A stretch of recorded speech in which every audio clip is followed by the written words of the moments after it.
Hola y saludos a Latino Bruin. Soy Karina Martínez y hoy estamos con Enrique Chiabra, UCLA Class of 2009. Enrique, ¿cómo estás? Karina, ¿qué tal? ¿Cómo estás? Muy bien. Gracias por la invitación. Thank you so much for doing this interview. I'm really excited. Y gracias por la oportunidad. Ahora que dices Class of '09 makes me feel old, but it's okay, right? Ay, But it pues does, it feels like it was just a few years ago, but then it says, '09, it's been 10, 11 years now. it No, really does. almost 12. Yeah. It really does. I live near UCLA y yo cuando lo paso siento que fue ayer, como dices, Exacto. Sí. que estaba ahí, La ¿no? verdad que sí. Pues gracias por estar aquí. Hoy lo que queremos hacer es introducir a algunos de nuestros famosos Bruins latinos y pues con quién más comenzar que contigo, Enrique. Hola, ¿cómo estás? Eh, Queremos conocerte un poquito más. Escuché que eras peruano. ¿Creciste en Perú? Sí, crecí en Perú y me vine aquí a los Estados Unidos, inmigré aquí a los Estados Unidos a los 13 años, entonces empecé middle school en el octavo grado, ya había empezado middle school y luego hice high school en Hawthorne y luego pues ya fui a UCLA. Entonces así fue más o menos mi historia, ¿no? Llegué a los 13 años y como inmigrante, obviamente sin saber inglés, bien perdido, ¿no? De qué hacer, qué no hacer, cómo funciona acá el sistema educativo en los Estados Unidos.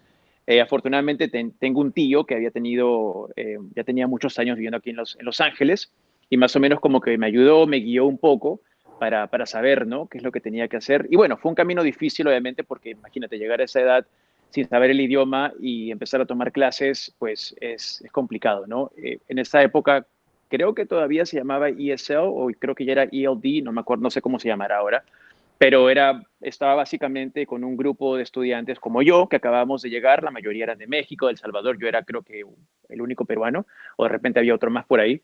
Entonces, fue una experiencia diferente, acostumbrarme también, porque aparte de llegar aquí a Los Ángeles, a un país completamente distinto y no hablar el inglés, pues en mis clases con mis compañeros todos eran de otro país, ¿no? No eran tampoco de Perú. Entonces, acostumbrarse también a las diferentes culturas centroamericanas, mexicanas y bueno, y el resto de personas, ¿no? Que habían en mi escuela. Fue un proceso de acostumbrarse, pero definitivamente creo que estoy muy feliz de que pasé por ese proceso porque ahora en mi trabajo creo que, bueno, después de haber vivido ya acá en California casi 20 años, entiendo muy bien a la comunidad que nos ve, a la gente que ve el noticiero y porque los conozco, ¿no? De primera mano, o sea, nadie me ha contado, no es que yo llegué ayer de otro país y ya estoy aquí, no, o sea, he vivido aquí en California, en Los Ángeles casi ya 20 años, y de verdad que fue una experiencia muy bonita, pero también difícil llegar acá a Estados Unidos, como cualquier migrante. Voy a brincar un poquito en tu historia. Acabas de mencionar que fue una buena experiencia para conocer a tu audiencia ahorita, así que platícanos, dinos quién eres. Eres un reportero con Telemundo y ¿qué haces? Bueno, sí, soy conductor y reportero también a veces, pero conductor del noticiero de Telemundo 52. Estoy a las 6 de la tarde y a las 11 de la noche aquí en Los Ángeles. Tengo ya aquí 5 años trabajando, cumplí 5 años, de hecho, en enero. Pero primero, cuando recién llegué aquí, trabajaba en el noticiero de las mañanas, que es a las 5 y 6 de la mañana, y después de casi 2 años, un poquito antes de 2 años, me pasaron para el show de la tarde. Entonces ya tengo 3 años en la tarde, pero en total tengo 5 años aquí en Telemundo Los Ángeles, Telemundo 52. Así que eso es lo que hago, básicamente, y también hago reportajes especiales, no todos los días, como mis compañeros que son reporteros que están en la calle todos los días, pero hago reportajes especiales o le llamamos asignaciones especiales que pueden ser de diferentes temas, pero se profundizan un poquito más, ¿no? No solamente es una historia que hacemos eh, básica o con poquitos detalles, es con muchos detalles, con mucha profundidad. Por ejemplo, acabo de trabajar un reportaje en noviembre sobre una mujer transgénero que fue atacada en el Parque MacArthur, que casi la matan. La entrevistamos y también hablamos en otro reportaje, otra parte de ese reportaje, hablamos con una madre que tiene un hijo transgénero y pues ella lo está apoyando para que él tenga éxito, para que sea feliz, porque obviamente les espera un camino quizás un poco difícil, lamentablemente por nuestra sociedad, del el rechazo que a veces hay para esa comunidad. Entonces, eso es lo que yo trabajo a veces, ¿no? Ese tipo de reportajes, un poquito más profundos, que también educan a nuestra gente, a nuestra comunidad, concientizan a nuestra audiencia de lo que está pasando. Y me encanta, la verdad que me gusta mucho trabajar en esos reportajes, pero digamos, de lunes a viernes estoy aquí en el estudio, ¿no? En las noticias como conductor, que también me encanta ese trabajo y estoy muy agradecido, pues obviamente, de tener la oportunidad de hacer lo que siempre quise hacer, ¿no? Que es esto. Wow, entonces este es un sueño hecho realidad y ¿tú pensabas hacerlo como en noticiero o en algún momento habías pensado en algo más del mundo del espectáculo o cómo era tu sueño? No, la verdad que no, siempre fue noticias, no sé, siempre fue mi enfoque. Cuando estaba en UCLA fui parte del Daily Bruin, pero la sección más de, bueno, en esa época era TV, pero básicamente era web. Entonces, solamente estuve en mi último año, no era como una TV station, pero era, o sea, lo que trabajábamos, los videos se subían al web, ¿no? Okay. Entonces, sí, siempre fue, mi enfoque fue siempre noticias, siempre, siempre. No creo que tengo, creo que para hacer espectáculos tienes que tener, no sé, como cierta, I don't know, no sé, cierta picardía o you have to just, it's different, you know? Y la gente que hace espectáculos, o sea, tú las ves en la televisión y son realmente, como dice la palabra, espectaculares, ¿no? O sea, saben realmente su trabajo, tienen que entretener, ¿no? Mi trabajo es un poquito más serio, pero a la vez, Ujú. para mí, siento que también tiene un impacto muy fuerte en la comunidad, como por lo que te decía, ¿no? Por los reportajes, por la información que ponemos, porque eso puede potencialmente cambiar sus vidas. Y es por eso que a mí me encanta hacer esto. Wow, qué bien que estás logrando ahorita tu sueño. Ahora sí, hay que regresarnos un poco, ya que sabemos de dónde viniste, qué estás haciendo. Ajá. Hay que hablar un poquito sobre el camino hacia lograr tu sueño. Entonces, Ujú. llegas a los Estados Unidos, aprendes el inglés, porque no queda de otra, y luego Exacto. te lanzas para UCLA. ¿Cómo fue Sí. eso? Pues mira, it was shocking for some people in high school. Let me tell you when I got accepted. Wow. I didn't have a 4.0. I was in, at the top of my class, I think I was number 40, 40 something out of like, was it like 600, 700? I don't know, but it was a lot of people. But you think like the top 10 are going to get into UCLA, maybe Mhm. like top 15. So I was like all the way far, I was like 40. So I guess it was shocking for some people, but I knew that I didn't have the best grades. I didn't have a perfect SAT score, but I felt that my story, my life story, coming to the US and taking AP classes when I was in high school and just really pushing myself really made a difference. And I was able to put that on an essay. And I think that's what got me into UCLA. I mean, my grades were just okay. I had like a 3.7, 3.8, which is okay for UCLA. It's not a big deal. I mean, it's a big deal for everyone else, but not for UCLA. Yeah. so, What motivated you? Because I mean, I feel like you had it very present that, my grades might not be good enough, but I yeah. love that you knew that you still were good enough. I love that what you just said. And what gave you that motivation? Was there someone or was it just like internal that you felt like I'm heading to UCLA? I think it was my mom. My mom for sure. Coming to the US, we actually came together, my mom and myself. So she was always pushing me and she wanted me to do well. And I think it was internal, but at the same time, it was motivated by her, by seeing how much she worked and how, she was just she was really trying to, make it in the US because of me. The reason why we moved here was not fully because of me, but it was mainly because of me, just to get me a better future, so I could do a career, and that's exactly what I wanted. So I knew that UCLA was my dream school, and I knew it was going to be really hard to get into UCLA, but I was like, you know what? I just got to take all these AP classes and these honors classes, even if I don't get like perfect scores or like fives or A pluses. At least I'm showing that with my Mm. limited English or with whatever I have, I'm just gonna do it. I'm just gonna go for it and just see how I can do it. So I didn't have a 4.0, so it was complicated, but yeah, my mom for sure. She is like the main piece in this puzzle for sure. She was the one that pushed me really hard, and but she was just very supportive the whole time. So, and I think that's what happens a lot with single moms. She's a single mom. Like I feel like when we moved to the US, she had this this future plan for me in her head, so I didn't want to disappoint her. And of course, I wanted to do well too. So it wasn't, but it was half and half. I wanted to do well for me, but I wanted her to be proud of myself. That's beautiful. And I think that a lot of people can relate to that story where it's like they see their parents working so hard, Yes. and they want to do the best to kind of honor that commitment that the parents had to them and reciprocate in that way. One thing that you said that was really interesting was that you set yourself up for the best possible success, essentially. Mm-hmm. Is you said, I don't know if I'm going to have the best grades. I don't know if I'm going to do the best at the AP class or this, but I'm going to set myself up to at least try, right? And I love that because I think that for people who are considering, whether UCLA is a school for them or, any younger generations who are even right now trying to figure out what to do, that's a great thing is that you looked at a roadmap. Did someone help you look through that roadmap, or how did you know a little bit, that the APs would help? Yeah. So when I got to high school, I had a counselor. So she was telling me what I needed to do. And then I had a different counselor my sophomore year. So, but the point is, I also had really good teachers. So my English teacher in ninth grade, she was the one that, so when I finished that class, it was like an advanced ESL, advanced ELD class. Like it was like the last class before you went to like the regular classes. So she actually nominated me, or she recommended me for the honors class for sophomore year. And then I was like, "Are you sure? Do you think I know I can. I think I did really well in her class."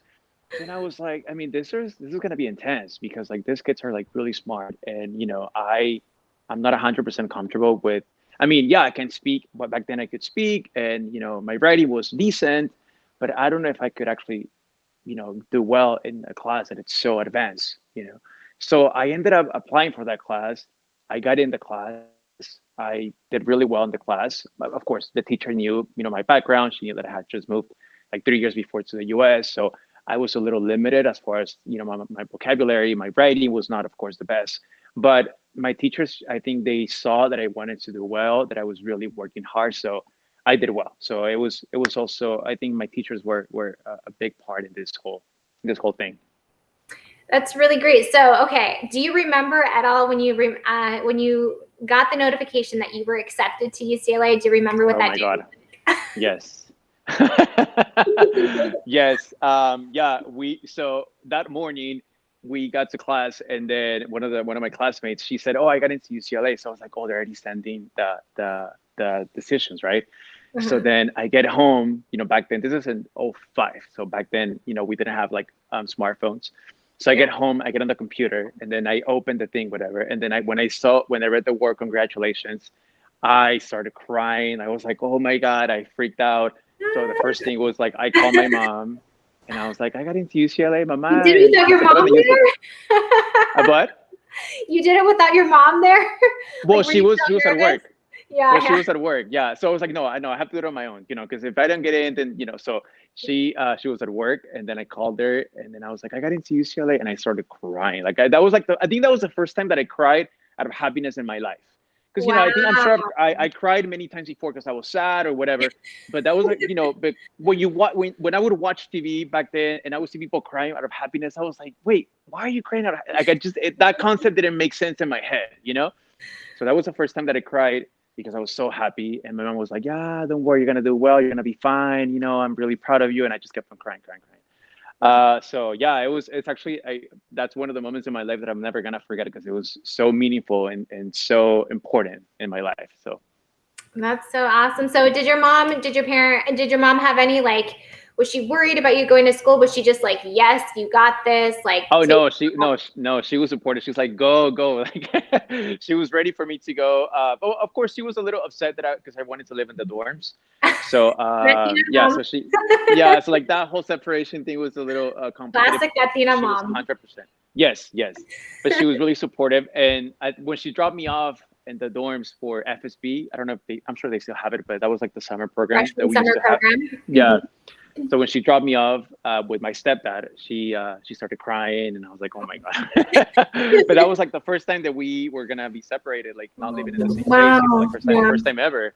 So she cried a little bit, and then I was nervous because it was like moving into this place, so it was like a weird feeling, like being nervous, and then I just saw my mom crying. Like I just felt like my stomach just felt weird, but it was a great experience, and yeah, she was 100% supportive. And back then, the situation was that I was undocumented, so Mm. I was gonna have Plot to pay. twist. So yeah, Plot twist.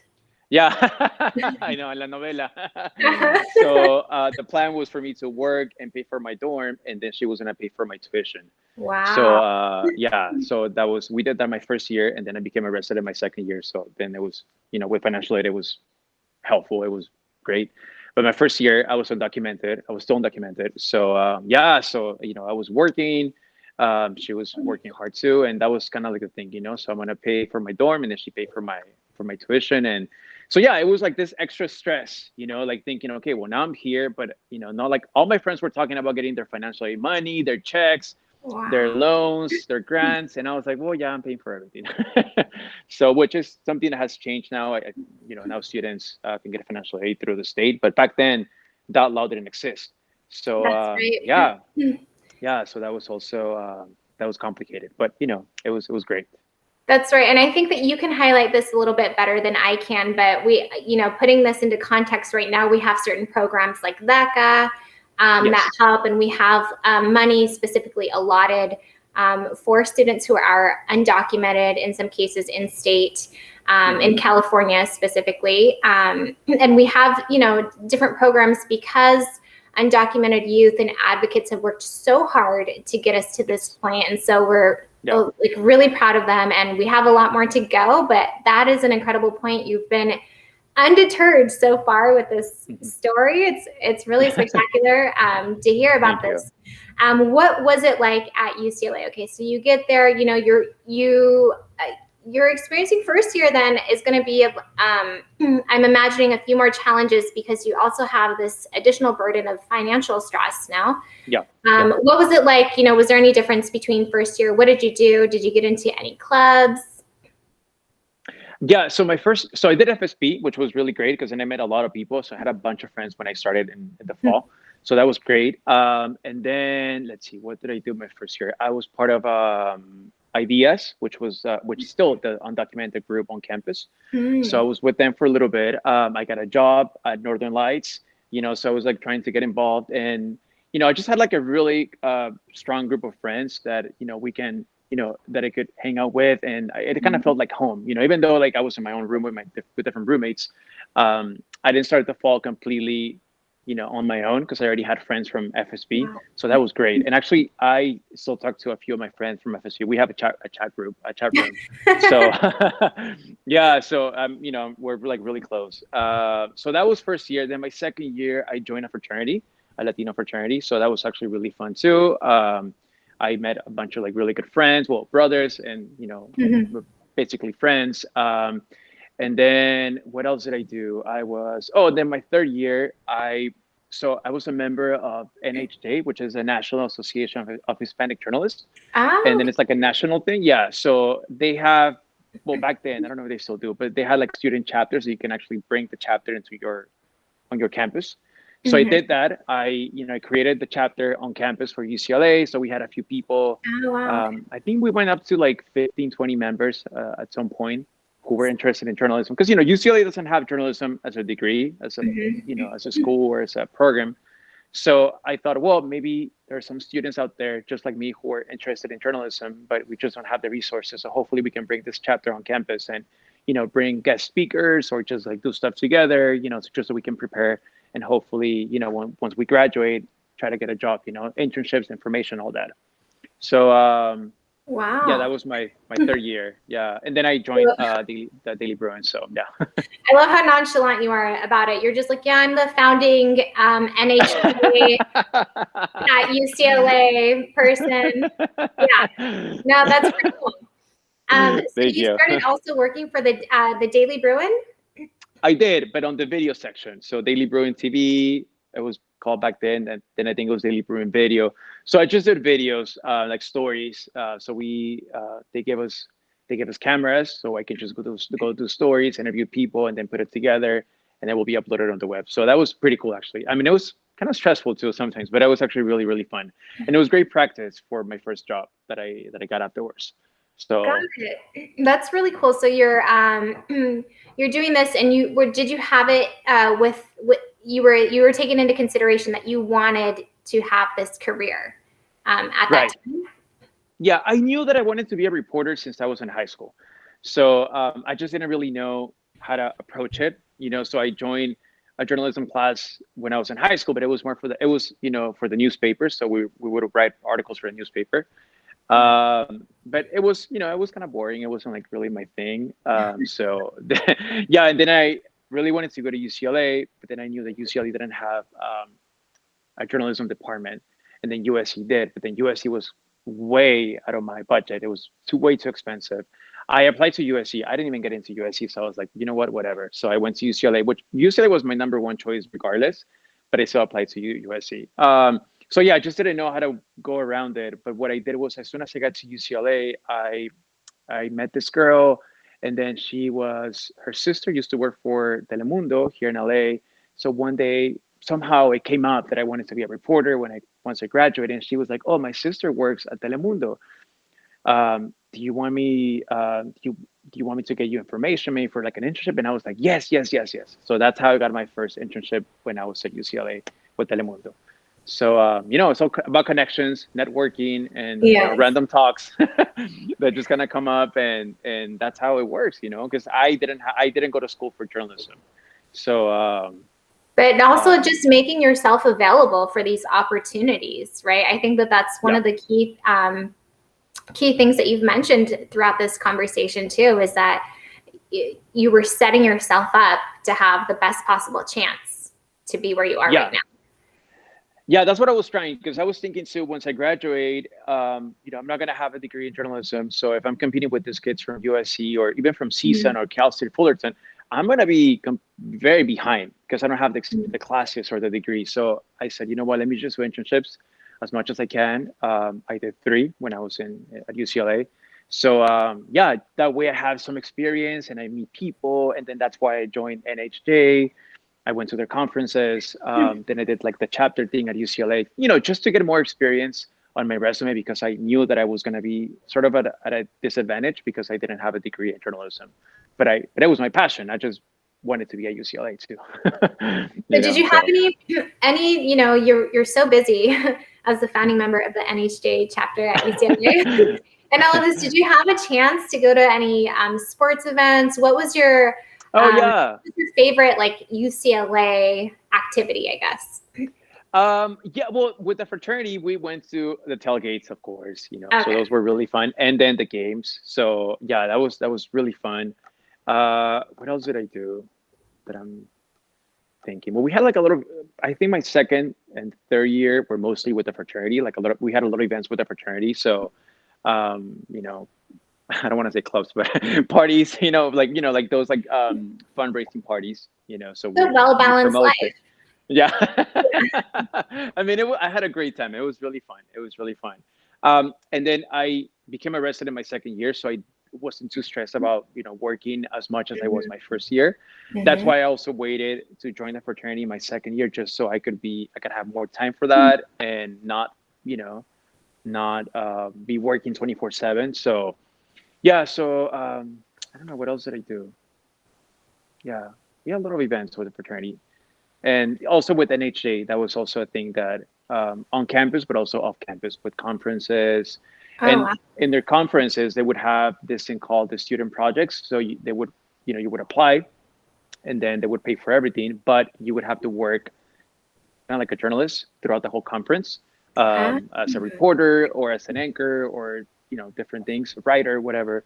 So I did that once, and it was really, really fun. I loved it. And when I came back from that conference, that was on my second year. When I came back from that conference, that's when I decided to create the chapter on campus. So that makes a lot of sense. Yeah. Wow. So That is a really commendable UCLA experience. Yeah. The message is you can do it all. You're hearing Yeah. this. So, did you feel like, I mean, I feel like this completely must have prepared you for Telemundo with the type of schedule that you guys might have. Can you run us through a little bit of just, what your day might look like for, anyone else who might be interested in journalism or reporting? Yeah, so I get here at 2:30, and then I go through, we have writers for our stories. So we have like the stories that we have on the newscast, like this tiny 30-second, 20-second stories. So we have writers for that. So I check the show. We call it the rundown. So that's where we have all the stories planned and the order they're gonna come out on TV. So I check that, and then I come downstairs, and then I do the 6 p.m. show. Then I have my break, and then I have the 11 p.m. show. So before the pandemic, it was a bit more hectic because we had a bunch of meetings. So I would get here. We had a meeting at 2:30 to go through all the shows in the afternoon, and then I would check the stories, and then I would come downstairs. We had a makeup artist. We don't have that anymore, so we do our own makeup. So that has changed also. And then we had the shows. So then I anchored the shows, the 6 p.m. show. Back then it was a little different before the pandemic, but now I just do the 6 p.m. and then the 11 p.m. show. So Busy. yeah, so it's yeah, it can be a little busy, but I make time to do. One thing that I feel like has really helped me from UCLA, that I think high school too, but mostly UCLA, the fact that you can do so many things, but I mean not like a million things, but if you set your mind to certain goals, so I'm going to do this. In my case, was a fraternity. I want to be active, but also I want to do my own thing with NHJ and let's say the Daily Bruin. If you really plan yourself ahead and you set your mind to do certain things, like you can really make it. And I feel like at UCLA, when you're on campus, you want to do so much. So then when you get into the world, it's if you have like a bunch of things coming at you, you can somehow handle it. Because UCLA is just so busy. There's so much going on, and you want to do everything because you're young and you want to go out and do this, and you have to go to school too. Like you have to go to your classes. So there's like all this. So there's all this stuff going on that I feel like when you get into the real world, and I'm sure it happens at all campuses, but when you get into the real world, it's yeah, you can really balance yourself. It teaches you how to balance yourself. And now that I'm getting older, like I don't do a bunch of stuff as I used to when I was that age. But yeah. I mean, it's a lot of work, but I like right now my daily, routine. It's sort of like busy in a way, but it's not too crazy. So unless if I'm working on a special story, then I have to go do the interviews. So I do those in the morning. Then I come back to the station and then just continue with my day, or write the story later. So it just depends on what I'm working on. So, what types of themes are you covering through your stories? Like right now, I know that the pandemic is probably one of the main themes that comes up, but are there any themes that you feel like you've had the opportunity to really navigate and that you're proud of even with the community, especially since you guys are focused specifically on Latinos in Los Angeles? Yeah, the pandemic has been a big issue, of course, so that's been the story pretty much for like the past 11 months already. So that's a big deal. So when I do special stories, for the most part, like I pick the theme, the story idea, and then I talk to one of my coworkers, and then we kind of just brainstorm with, who can we interview, what angle we're going to take the story. And then we present the story or the idea to my boss, and then he says yes or no. He always says yes because he likes my ideas. But I mean, I've never come up with like a random bad idea. But it's like, again, it's like things that I feel like are gonna have an impact, in our community. So last 2 years ago, I did a story on human trafficking. So that was a great story. We went with the cops. They had like what is it called? An operation where they were like, arresting people who either were seeking prostitutes or, ladies who were working as prostitutes and they're pimps. And we did all that. We showed everything. And then we actually interviewed a survivor, a human trafficking survivor on the second part. And then on the third part, we interview a former pimp. So that was something that, I haven't seen on TV before. So I thought it was really cool how we just put things together. But again, Present- the idea, the what? the presentation of just everything coming together. Yeah, yeah, but it's just, the idea of like showing people that, hey, like this is happening in your neighborhoods, so it's happening. And it was like daytime. So it wasn't like a night, like you think like 1 a.m. or something. No, it was like 4 p.m. So the Wow. sun was out and then this was happening. So it's just something that I feel like it's important that we tell our audience, hey, like check it out. This is happening. Be alert because those can be your daughters out there being tracked or being used by these people or these criminals. So yeah, it was a really good story. We actually won an Emmy with that story last year. So I was Congratulations. really really happy. Thank you. It was we were the whole team. We were like really really happy with the product, and then we got the Emmy, so that was like the cherry on top. So yeah. I'm going to issue a warning here for everyone. Like Enrique just drops bombs, like very casually. Like, yeah, I had this one story that we won an Emmy for. Next. No, it's a huge deal, but I say it, because I just feel like, I don't want to get like a big deal, but I know it's a big deal. It is, and Big we're deal. just super proud and super happy, and it's teamwork, like you don't do something on your own. So this is, everyone, so I had to do the interviews, and then I have a producer who's amazing, and then my coworker who edits the story, like puts in the sound and the music and the different filters, whatever. He is just amazing, so it's teamwork. It's really teamwork, and that's why I really like working on those stories, because you work with amazing individuals. So it's really great.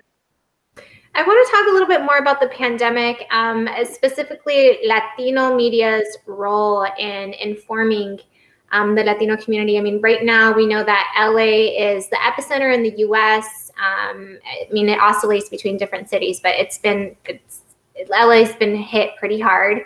Yeah. I just read that the death rate among Latinos has gone up 1,000% since November. Right. That's pretty wild. And we just have a lot of growing disparities too. Obviously, we are people who are exposed more to the virus because of the nature of the jobs that are dominantly in Latino communities. But can you tell us a little bit about how you see your role, what type of what services that Telemundo and you give to the community through the broadcasts? Yeah. So we actually launched this new segment called Charlas Virtuales, which is something that we do online. So it's, we have the newscast every day in the morning, 5, 6 p.m., 11 p.m. But this charlas that we've been doing since, I want to say sometime last year, I've done a few. So we cover like different topics. And those are like, these charlas virtuales, we connect online through our website and through all social media platforms. And we have like a panel. So it's not, like a quick 30-second story like COVID, this and that. No, it's more like we're going to have a conversation about like different topics, So we've had, this charlas on COVID, of course, the pandemic, on immigration, I did one on undocumented students, which is, something close to my heart. Then I did one on small businesses getting help. So with those segments that are just, it's a conversation, between all the panelists and the host, we get a chance to just go deep when it comes to information. So we really can't do that on the newscast because we just don't have the time. I mean, it would be nice to have that, but our newscasts are very like quick, So we start at 5, then we have a 5:30, and then 6 p.m., 30 minutes, 30 minutes, and they're just quick with stories, very fast paced, which is because the thing with TV, I guess, is that if you start slowing down with information, people just get bored and then they change it. So we don't want that. So that's why because of the pandemic, we've transitioned into more of an online platform. So we have these long charlas. They're like 30 minutes long on social media and our website. So that's like the one thing that I think that we've really done differently since the pandemic started, to really get this information across as far as different topics, and of course, like the main topics have been COVID, of course, and the pandemic, but how that's affecting different things like businesses. Or I did one on homeless youth and LGBTQ youth, how they're also being affected because of the pandemic. So that was a whole different charla. So yeah, it's just different topics, and we can cover all of that every single day on the newscast. So we have these spaces online for people to connect log in and get information. So it's just very important. I feel like everyone, whether you are, always watching the news or not, I feel like we were all freaking out at the beginning. We didn't know what the hell was going on, right? So, Yeah. so I feel like that's our responsibility. Once we kind of got some facts together, it was our responsibility to really get it out there and just 100%, tell everyone every single day, keep your distance, wash your hands. We said it like a million times, but it's just because if we don't do that, then people don't listen. And even then, people choose not to listen and they just do whatever they want. So it's been hard. It's been hard, but it's a big responsibility for Latino media, especially for Latino media. And when you talk about LA, the highest number of cases they are in Boyle Heights, East LA, the San Fernando Valley, Pacoima, and it's just like it doesn't make any sense that why is it hitting Latinos and African American communities so hard? But then you start looking at things like their jobs, they're essential workers, they live in households with a lot of members in that house. So one person is infected, then it affects everyone else. So it's been hard, and it's been really sad watching everything how it's been developing. And now that we're at the vaccine level situation, now we're seeing what I already knew was going to happen. Our people are not getting vaccinated because they don't have access to it, because the appointments are running out really quick, or like their clinics are really far. It's what it was expected, but we're just trying to get the information out and hopefully someone will listen and do what they have to do. Yeah, I think that that's a really important role that you guys have, particularly during this pandemic. You're giving the information in terms of health safety. You're giving the information in terms of what the new developments are with this virus. You're telling people to, the vaccine information, where to get vaccine, where to get tested, where to get resources for the different issues that they might be encountering, whether it's that difficulty paying rent, or trying to figure out, different changes in like schools and everything. Like, you guys are giving the most important updates, and you're really the source of all of our information. So what a vital and critical role that you have now. And it's amazing that you went from, establishing the NHJ chapter to now being the most critical source of information that Latinos have right now in LA. You know what? I think it's also very important that we're very careful with the information that we're giving out, especially again to our communities, because we don't want to freak them out. I mean, of course, it's really scary regardless, but sometimes the way I see our stories written, they're very, they sound like the end of the world's coming tomorrow. So, and it's like, we have to change that narrative, or that the way we do things, because I feel like after the pandemic, it's been the pandemic the whole entire year. So we cannot be freaking out every single day at every single hour. Like, we have to just tell the facts. So these are the numbers. This is what's going on. So this is what's happening. Things are closing, things are opening, but not make it so crazy. So it sounds so crazy that people are just so scared, I mean, we are scared as it is, but I think it's a big responsibility to watch how you handle or how we promote the news and how we say things, So, of course, we don't want to be boring, but we don't have to be fake. We don't have to be over exaggerating things. So, and that happens a lot sometimes with all media, I want to say. Maybe I've seen it a little more with us in Spanish, but I've tried to, be careful with that, because I'm thinking, if you are my mom at home, or or like a grandma at home, and you're watching this, am I going to freak you out or inform you? My goal is to inform you. My goal is you know what to do or where to go, not for you to like go hide and don't come out for like the next month, So you have to be careful. That's great. Have you been able to connect again with UCLA since this new development in your life right now, during this chapter of your life? I'm trying to think. You mean like connect with people, or like with like the campus itself, or either one? Because I think that there's this group on campus called Latino Bruins, who welcomes you to join. Oh yeah. For alumni. But you guys are like the UCLA Latino Alumni Association, right? Or that's something else? Yeah, Oh, yeah, okay, yeah, okay, okay. you're part of that. Okay, okay. Mm-hmm. Yeah. Well, so I've been in contact with Soleil Delgadillo. Mm-hmm. Yeah. So I mean, we were in the same class. So I think we took a few classes together, actually.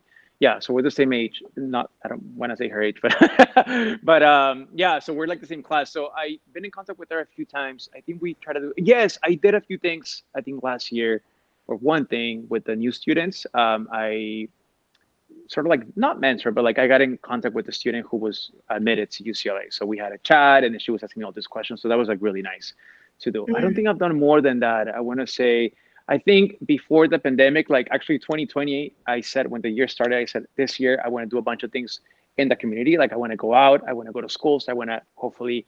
I think I actually emailed Soleil and I said, hey, if you guys do anything for Raza Day, which is like the thing we do Got in it. March, Yes. yeah, let me know, if I can go or something. And then the pandemic happened, so that canceled all the plans. So yeah, so I haven't connected as much, but of course, in the future, I want to for sure. That Once was this just thing our was that over. was just our plug, inviting people to take action and just be a part of our group. We welcome you all. Yeah, And thank you. I just want to say, since we are talking about UCLA, let's circle back Mhm. to incoming students, new students, as you just mentioned. What piece of advice would you give, either an incoming student or first year, second year, that you could draw on from your experiences? I would say if you already got to UCLA, you are great. Like you did something, whether it was your grades, whatever, athletics, I don't know, but whatever got you to UCLA, take advantage of that. That whatever that gift that God gave you or that you have, if you don't believe in God, that you have whatever, just use it for you and to your advantage. So it could be something as if you're social, like, join clubs and meet people, networking. If you're like really smart, then, you can be the next doctor, or something. I don't know. There's just so many things that I think ultimately the point is to believe in yourself. If you got to UCLA, you have to believe in yourself. Don't feel like, oh, people are like more like smarter than me or this and that. Or when you take classes and it's like 100 people, 200 people, and then everyone is, you know, getting like 100% or what is it, breaking the curve, or I don't know what that Mm-hmm. was, that term. So, and then you ended up getting like a lower grade, whatever. Like, don't be so intimidated because you got there, you're there, you deserve to be there at UCLA because you work really hard in high school or in community college. So just keep on going and believe in yourself. That would be my best. That's what I did. Again, I knew since high school that I was not going to have a 4.0, and actually going to UCLA, I didn't have like amazing grades. I just had like average grades. So, but I knew like I had different qualities, that I could bring, that I could, different things that when I created the chapter, the NHA chapter, it's something that it was a little scary to do something new like that on campus, but I was like, you know what, let me just do it. Why not? It's something new. It's something fun. It's going to benefit my, students and myself. So why not? So just believe in yourself 100%. I love that. Well, thank you for sharing your experience. We will see you soon with Latino Bruins. Yay. Thank you. Thank you so much. Thank you, Karina. Thank you for everything.